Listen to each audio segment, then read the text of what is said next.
His heritage is Mexican. And to get some straight talk about the woman he's likely to take on in November. She's a major liar. I think people are fed up with the Hillarys of the world. I think they're fed up with Obama, who is one of the worst presidents ever. My exclusive interview with Donald Trump starts right now on Justice.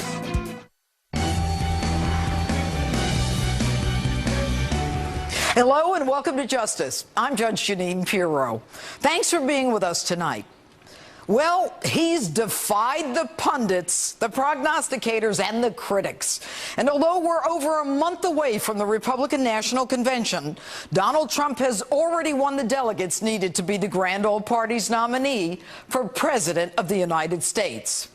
This week, I traveled to California and visited with Donald at his Beverly Hills home, the first time cameras have been allowed inside. Now, in the interest of full disclosure, Donald and I have known each other and been friends for decades. He's even donated to some of my past campaigns. But this interview is about the issues and how everything in the political world has changed in a year. All right, so here we are in sunny California. Think back to a year ago. You were a billionaire who was dabbling in politics, a flash in the pan. There was this woman who was supposed to be coronated, and now everything is backwards. This woman who was supposed to be coronated is fighting Bernie Sanders and in a tie, dead heat here in California. How'd you do it? Well, it's been an interesting journey. I mean, it started in June 16th of last year, and it's just been a succession of, we've had so many victories. You know, we had 17 people totally running, and it's been an amazing period of time. I guess a lot of people say that. I'm not the only one, but I fought a good fight, and I beat a lot of people that are good people, and now I have one left. It'll probably be crooked Hillary. She's crooked as you get. And it'll probably be her, and we're going to see what happens. And I think it was in August of 2015 when you were on my show, Justice, and we talked about the RNC, and you demanded that they treat you fairly. Was the whole issue about the third-party run thing, wasn't that part of the treat me fairly issue? Well, it was, but, you know, we're going to see what happens. I don't think there'll be a third party, or certainly not a credible third party. Right now you have the Libertarians. I don't see that. I know the people, and I don't see that as being much of a threat. You have... but have they treated you fairly? If yes, the RNC has treated me fairly. They don't really control. If some wacko, like, you know, these characters that are trying to put on... Bill Weld. Well, I'm not even talking about them. I'm talking about a couple of other guys that, you know, fringe. Oh. They want to put on somebody. Well, I won't even mention the name. You want to give them as little publicity as possible. But I don't think that'll have much of an impact. So you feel the RNC has treated you fairly? I do. I think Reince has been very good.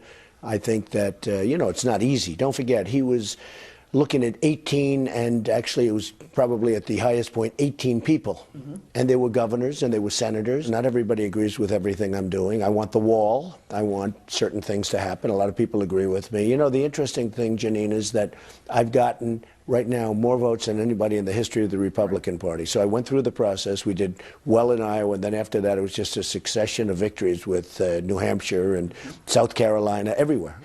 But the big story is everybody's come aboard. Mm-hmm. I mean, if you look at people that were absolutely horrible in terms of what they said, they're now aboard. How do you feel about that? I mean, do you trust people who were just horrible to you? Well, politicians can pivot much more easily than, let's say, a person like me can pivot. You know, they pivot. I mean, they can say horrible things, and then 2 weeks later... But how does a person like you react? like Rick Perry's a good guy. He's always been a good guy. But he was very nasty during the election, and then he got out, and then he endorsed me. I didn't speak to him. He endorsed me, and he said the nicest things. He said that Donald Trump is maybe the smartest person ever to run for the office. Without That's a nice statement. Without. That was a long way from what he was before. And I'll tell you what, I fully understand what he's doing and what he did, and I like him a lot. And other people have likewise. You know, they said this was a very heated battle. There are those that say, you would know better maybe than most, but there are those that say it was the most vicious battle for the nomination that any party has ever seen. Over the years, so I don't know. But Donald, over the years, you've kind of dabbled in the idea of, you know, running for president. Is it what you thought it would be? It's more vicious. It's there's more lying and deception than ever. I never thought there'd be this kind of lying. But the lying and deception, the smiling, and then the knife in the back. And I deal with tougher people because the business world at the top they're tougher. But in a certain way, they're more honorable.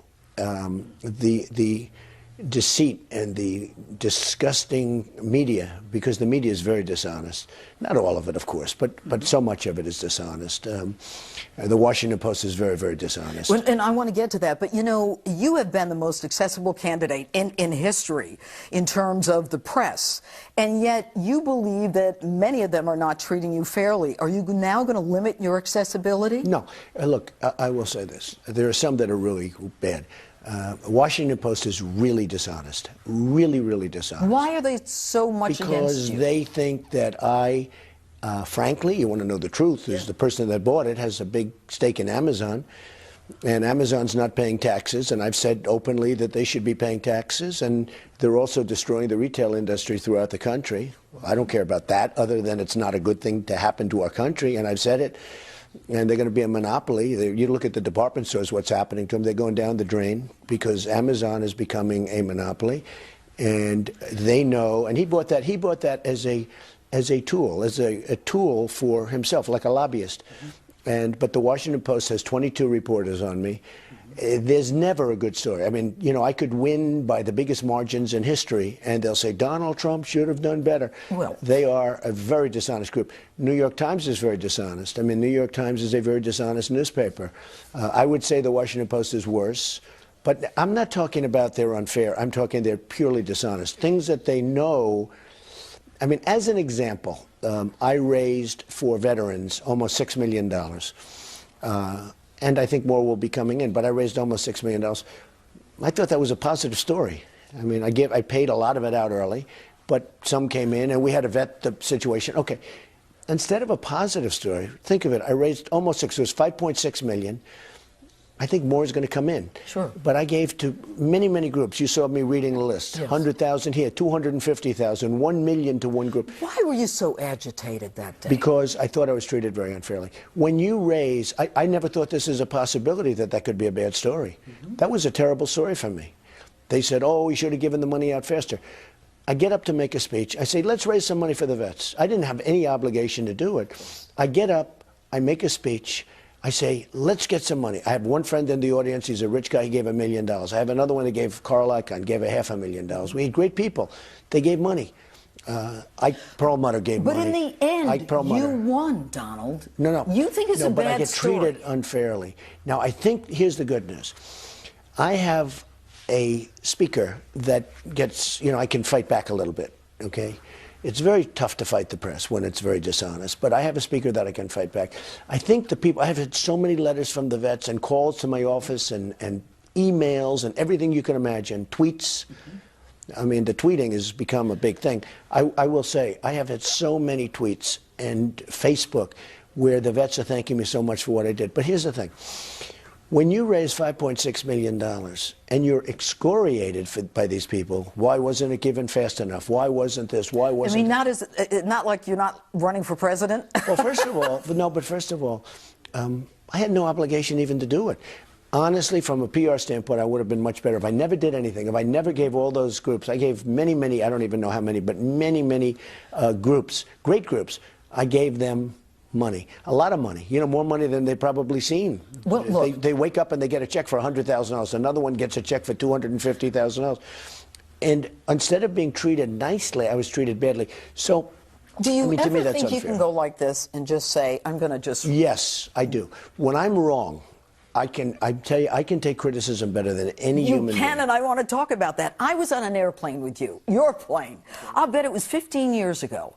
And you were sitting next to me, and you were reading, I think it was a New York Times magazine. I have a vivid recollection. And I had already read it. It was a story about you. And I was in politics at the time, and I'm sitting there, and I'm just kind of watching you. There wasn't a grimace.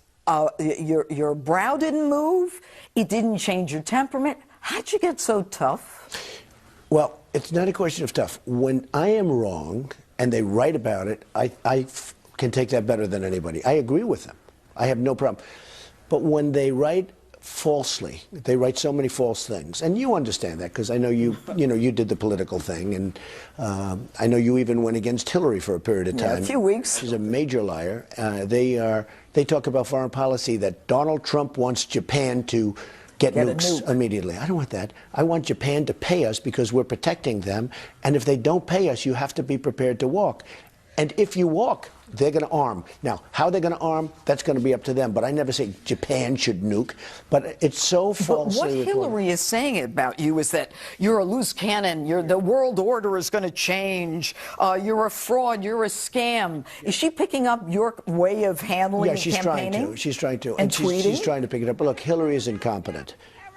You know that by just look at her past record. Look at Libya. Look at what happened with Benghazi. Look at what happened with so many different things that she's done. Everything she's done. So why do people support her? It's almost out of habit, if you ask me. It's almost out of habit. It's like, why do you keep eating popcorn when it doesn't taste good? Okay? It's like a habit. Boom, boom. and the same thing with her. She's a habit. Okay. And you know what? It's time now. I think people are fed up with the Hillarys of the world. I think they're fed up with Obama, who is one of the worst presidents ever. I think they're fed up when they look at the Iran deal, when they look at the fact that China is just ripping us off in trade, ripping us, Mexico ripping us, or taking all of our companies. And they call you a racist because you want to make America first. Okay, New York Times, quote, "The rise of Donald Trump tracks growing debate on global fascism." And Washington Post, that you just talked about, op-ed, "This is how fascism comes to America." Where's that coming from? I don't get it, but it's a vicious group of people. It's on the left of where I am, and I'm sure where you are. But it's a vicious group of people. And frankly, I have to say, the one thing, they stick together. The Republican conservatives do not stick together. You have a guy like Bill Kristol, who's a total lightweight, but he's out there trying to find an independent candidate. You know, he's out there trying to find an independent candidate. Can't find anybody. What does that tell you about how desperate the establishment is? They're desperate. The Republicans do not stick together the way the Democrats do. And I give them credit for that.